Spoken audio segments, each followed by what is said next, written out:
16 जनवरी 2015 को अलबासत अलसैद का इंटरव्यू आता है, जो कि इजिप्शियन नेशनल रिसर्च सेंटर में काम करते हैं। वो इंटरव्यू में रिवील करते हैं कि जब नील आर्मस्ट्रॉन्ग स्पेस में थे तो उन्होंने देखा कि अर्थ से कुछ रेडिएशंस निकल रही हैं। जब वो अर्थ को जूम करके देखते हैं तो पता चलता है कि ये रेडिएशन अर्थ के सेंटर यानी काबा से निकल रही है। ये रेडिएशन मार्स से भी आगे कहीं जा रही थी, जो कि इन्फिनिट थी, जिसमें स्पेशल कैरेक्टरिस्टिक थी, और शायद यही रेडिएशन है जो इस काबा को 7वें आसमान पर मौजूद काबा से जोड़ती है, जिसका नाम है बेत अल मामूर। काबा अर्थ के सेंटर में मौजूद है। इसके चारों कॉर्नर अर्थ की चारों डायरेक्शंस को एग्जैक्ट सेम पॉइंट करते हैं, और ये लेटेस्ट रिसर्च से पता चला है। अलबासत अलसैद का कहना है कि अगर आप नॉर्थ पोल और साउथ पोल के दरमियान कंपास को रखोगे तो नीडल बिल्कुल भी मूव नहीं करेगी। इसे जीरो मैग्नेटिज्म जोन कहते हैं, क्योंकि यहाँ मैग्नेटिक फोर्स इफेक्ट नहीं करती। इसीलिए अगर कोई इंसान मक्का में रहता है तो वो लंबी और हेल्थी लाइफ जिएगा, क्योंकि इसकी बॉडी पर ग्रेविटी कम असर करेगी। काबा में जो काले रंग का पत्थर लगा है, जिसे हम हजरे अस्वद भी बोलते हैं, रिसर्च से पता चला है कि ये दुनिया का सबसे पुराना पत्थर है, और ये पत्थर इस दुनिया का नहीं है। नबी पाक सल्लल्लाहु अलैहि वसल्लम ने फरमाया था कि हजरे अस्वद जन्नत का पत्थर है। इससे ये हदीस भी प्रूव हो जाती है। 1.618 ये जो नंबर आप देख रहे हो, इसे द गोल्डन रेशियो कहा जाता है। ये मैथ का सुपीरियर डिजाइन नंबर है। अल्लाह ने इस यूनिवर्स में जितनी भी कमाल की चीजें बनाई हैं, इनमें यही नंबर यूज हुआ है। जैसा कि heart, animals, plants, face, DNA और गैलेक्सीज के स्पाइरल स्ट्रक्चर्स। ये नंबर इतना यूनिक है कि इस नंबर को इंसानों ने भी कई चीजों की बनावट में यूज किया है, जैसा कि इजिप्ट के पिरामिड्स, जिसे देखकर आज तक इंसान हैरान है कि इसे आखिर बनाया कैसे, जबकि आज के दौर में इतनी टेक्नोलॉजी होने के बाद भी इन्हें बनाना इम्पॉसिबल है। कई पेंटर, इंजीनियर्स और आर्किटेक्चर्स ने अपने आर्ट में इस नंबर को यूज किया है, जैसा कि हिस्ट्री के बड़े ही famous genius Leonardo da Vinci ने अपनी पेंटिंग मोनालिसा की बनावट में इसी रेशियो का यूज किया है।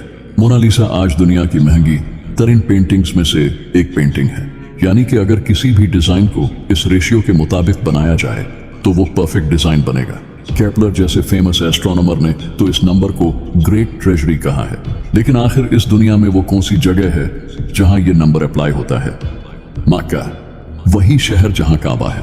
मक्का और नॉर्थ पोल के दरमियान का डिस्टेंस है 7631.68 किलोमीटर्स, और मक्का से साउथ पोल के दरमियान का डिस्टेंस है 12,338.32 किलोमीटर्स, जिसका प्रोपोर्शन बनता है 1.618, दी गोल्डन रेशियो। इतना ही नहीं, साउथ पोल और मक्का दोनों पोल्स के दरमियान के डिस्टेंस का प्रोपोर्शन भी 1.618 बनता है।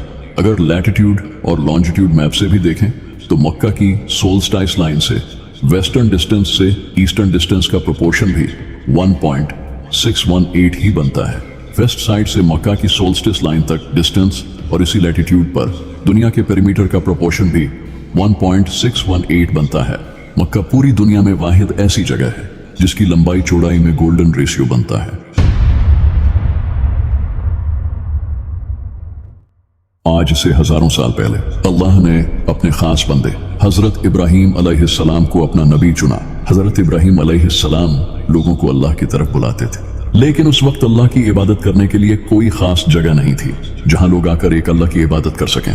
हजरत इब्राहीम अलैहिस्सलाम की ख्वाहिश थी कि काश कोई ऐसी जगह हो जहां लोग आकर अल्लाह को याद कर सकें। तो अल्लाह ने अपने दोस्त हजरत इब्राहीम अलैहिस्सलाम की इस ख्वाहिश को पूरा किया और हजरत इब्राहीम को काबा बनाने का हुक्म दिया। हजरत इब्राहीम अलैहिस्सलाम ने अपने बेटे हजरत इस्माइल अलैहिस्सलाम के साथ काबा को बनाया, लेकिन काबा को सबसे पहले हजरत इब्राहीम अलैहिस्सलाम ने नहीं बल्कि हजरत आदम अलैहिस्सलाम ने बनाया था। लेकिन हजरत आदम अलैहिस्सलाम के इस दुनिया से रुखसत हो जाने के बाद हजरत नूह अलैहिस्सलाम का दौर आया, और हजरत नूह अलैहिस्सलाम के दौर में पूरी दुनिया में बहुत बड़ा फ्लड आया, जिसकी वजह से काबे की दीवारें गिर गई, जिसके हजारों साल बाद फिर हजरत इब्राहीम अलैहिस्सलाम ने इसे रिकंस्ट्रक्ट किया।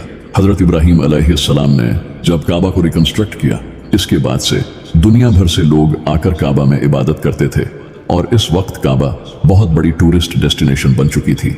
जो कि एक बादशाह जिसका नाम था अब्राहा, उससे देखा नहीं गया, और उसने काबा को डिस्ट्रॉय करने का फैसला किया, और वो एक बड़ी फौज के साथ काबा को डिस्ट्रॉय करने के लिए निकल पड़ा। तभी अल्लाह ने इतनी बड़ी फौज को छोटे परिंदों से हरा दिया। इन परिंदों ने अपने मुंह में पत्थर डालकर अब्राहा की फौज पर फेंके, और इन पत्थरों ने अब्राहा की पूरी फौज को तबाह कर दिया, जिसका जिक्र न सिर्फ कुरान में है बल्कि ये हिस्ट्री का पार्ट है।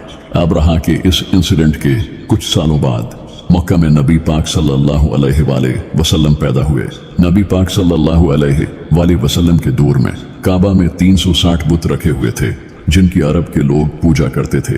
लेकिन 600 ईस्वी में एक ऐसा फ्लड आया जिसने काबा की दीवारों को डैमेज कर दिया। इसके बाद अरब के लोगों ने काबा को दोबारा तामीर करने का फैसला किया और नबी पाक सल्लल्लाहु अलैहि वसल्लम ने अरब के बाकी कबीलों के साथ मिलकर इस काबा को बिल्ड किया। लेकिन जब ये काबा बिल्ड हुआ और हजरे अस्वद को रखने का टाइम आया तो अरब के कबीलों की आपस में लड़ाई शुरू हो गई। हर कबीला ये चाहता था कि ये नेक काम वो खुद करे, जिसे देखकर अबू उमैया बिन मुगीरा ने कहा कि कल सुबह जो इंसान काबा में पहले एंटर होगा वही ये काम करेगा। अगले ही दिन जब लोगों ने देखा तो नबी पाक सल्लल्लाहु अलैहि वसल्लम वहां पहले से मौजूद थे। फिर नबी पाक सल्लल्लाहु अलैहि वसल्लम ने अरब के बाकी कबीलों को भी अपने साथ मिलाया और इस मुकद्दस पत्थर को काबा में रखा। इसके कुछ टाइम बाद नबी पाक सल्लल्लाहु अलैहि वसल्लम को नबूवत मिली और लोग मुसलमान होते गए। लेकिन इस वक्त तक लोग काबा की तरफ नहीं बल्कि मस्जिद अक्सा की तरफ मुंह करके नमाज पढ़ते थे। फिर एक दिन नबी सल्लल्लाहु अलैहि वसल्लम पर वही आई और इसके बाद से नबी पाक सल्लल्लाहु अलैहि वसल्लम ने काबा की तरफ मुंह करके नमाज पढ़ी। नबी पाक सल्लल्लाहु अलैहि वसल्लम जब मक्का में थे तो उस वक्त मक्का के सारे लोग आपके दुश्मन बन चुके थे। तो नबी पाक सल्लल्लाहु अलैहि वसल्लम ये सब देखकर 620 ईस्वी में मक्का छोड़कर मदीना आ गए। लेकिन कुरैश फिर भी मुसलमानों को उम्रा नहीं करने देते थे। तो फिर नबी पाक सल्लल्लाहु अलैहि वसल्लम ने मक्का के लोगों के साथ सुलह हुदैबिया साइन किया। इस एग्रीमेंट के मुताबिक मुसलमान काबा में आ सकते थे, लेकिन इस एग्रीमेंट में यह भी लिखा था कि मुसलमानों और मक्का के दरमियान 10 साल तक कोई जंग नहीं होगी। लेकिन 10 साल बाद मुसलमान काफी ताकतवर हो चुके थे और उस वक्त तक कई लोगों ने इस्लाम कबूल कर लिया था और 630 ईस्वी में नबी पाक सल्लल्लाहु अलैहि वसल्लम ने मक्का को फतह कर लिया। मक्का फतह करने के बाद इन्हीं सहाबियों ने खुद से बुतों को तोड़ा जो कि पहले इनकी पूजा किया करते थे। इसके बाद 683 ईस्वी में मेरे मौला अली अलैहिस्सलाम की वफात के बाद अब्दुल्ला इब्ने जुबैर और खिलाफत उमैया के दरमियान जंग हुई। इस जंग में काबा को आग लगा दी गई थी, जिसके बाद अब्दुल्ला इब्ने जुबैर ने काबा को दोबारा तामीर किया। 11 जनवरी 930 को हज के पहले ही दिन करामतियों ने काबा पर हमला करके हजरे अस्वद को चुरा लिया। करामतियों का लीडर अबू ताहिर अल करामती अपने साथियों के साथ घोड़ों पर मक्का में एंटर हुआ और लाखों लोगों को कत्ल करके हजरे अस्वद को अपने साथ मस्जिद अल दिरार में ले गया। ये वो मस्जिद है जिसे नबी पाक सल्लल्लाहु अलैहि वसल्लम के दौर में कुछ हिपोक्रेट्स लोगों ने बनाया था। नबी पाक सल्लल्लाहु अलैहि वसल्लम ने ऑर्डर देकर इसे तोड़ दिया था। ये लोग इस मस्जिद को बनाकर इस्लाम में यूनिटी खत्म करना चाहते थे। अबू ताहिर भी यही चाहता था कि लोग काबा को छोड़कर मस्जिद अल दिरार में हज करने आए। अल्लाह ने इसे बड़ी ही दर्दनाक मौत दी। इसके जिस्म को कीड़ों ने खाया। फिर इसके 30 साल बाद जब अब्बासी की हुकूमत आई तो इन्होंने काफी पैसा खर्च करके हजरे अस्वद को वापस से इकट्ठा करके काबा में लगा दिया। इस वक्त तक हजरे अस्वद 7 टुकड़ों में टूट चुका था। काबा जितना कीमती है इतनी ही ट्रेजिक इसकी हिस्ट्री है। नबी पाक सल्लल्लाहु अलैहि वसल्लम एक दिन काबा का तवाफ कर रहे थे और साथ फरमा रहे थे, तुम कितने पाक हो और तुम्हारी खुशबू कितनी पाक है, तू कितना अजीम है और तेरी हुर्मत कितनी अजीम है।